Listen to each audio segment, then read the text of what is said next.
ഇപ്പൊക്കെ ഫോൺ തുറന്നു കഴിഞ്ഞാൽ ഈ ഒരു മീൻ പൊരിച്ചതിൻ്റെ വീഡിയോ ആയിരിക്കും കേട്ടോ ഏറ്റവും കൂടുതൽ കാണുന്നത്. അന്ന് പിന്നെ ഒന്ന് ട്രൈ ചെയ്യാമെന്ന് വിചാരിച്ചു. എല്ലാവരും ചെയ്യണ പോലെ തന്നെ വെളുത്തുള്ളിയും ചുവന്നുള്ളിയൊക്കെ ഒന്ന് ചതച്ചെടുത്തു, മീനൊക്കെ ഒന്ന് വരിഞ്ഞെടുത്ത്, പിന്നെ നമ്മൾ ഗ്യാസ് ഓൺ ആക്കാതെ പാൻ വെച്ച് അതിനകത്തേക്ക് വെളിച്ചെണ്ണയും അതുപോലെ തന്നെ മഞ്ഞൾപ്പൊടി മുളക് പൊടി ഇട്ട് ഒന്ന് മിക്സ് ചെയ്തതിന് ശേഷം മാത്രം ഗ്യാസ് ഓൺ ആക്കുക. പിന്നെ വേപ്പിൻ്റെ ഇലയിട്ട് നമ്മൾ ചതച്ച് വെച്ച ഉള്ളിയൊക്കെ അതിനകത്തേക്ക് ഇട്ട് നന്നായി മുപ്പിച്ചിടാം. പിന്നെ ഉപ്പിടാൻ മറക്കരുത് കേട്ടോ. ഉപ്പും കൂടി ഇട്ട് നന്നായി വഴറ്റിയെടുത്തതിന് ശേഷം നമ്മുടെ മെയിൻ ആളാണ് പുളിവെള്ളം, വാളംപുളി വെള്ളേ. ആ വാളംപുളിയുടെ വെള്ളം കൂടെ ഒഴിച്ച് നന്നായി തിളപ്പിച്ചെടുക്കാം. ഞങ്ങളുടെ ഇവിടെയൊക്കെ വാളംപുളിയുടെ ചാണാപ്പുളി എന്നുള്ളൊരു പേര് കൂടി ഉണ്ട് കേട്ടോ. നിങ്ങളുടെ നാട്ടിലൊക്കെ എങ്ങനെയാണ്? ഈ ഒരു പേര് മാത്രമേ ഉള്ളൂ.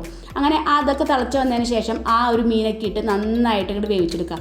മീൻ വെച്ചതിന് ശേഷം തിരിച്ച് ഇതേപോലെ മറിച്ചിടുമ്പോൾ ആ ഗ്രേവിക്ക് അതിനകത്താവും. പക്ഷേ എൻ്റെ ഒരു സമാധാനക്കേടിന് ഞാൻ ഇങ്ങനെ അങ്ങോട്ട് കോരി ഒഴിച്ചു. അത് ഒഴിച്ച് തരാന്ന് വെച്ചാൽ കുഴപ്പമൊന്നുമില്ല, അതങ്ങനെ സെറ്റായി വന്നോളും.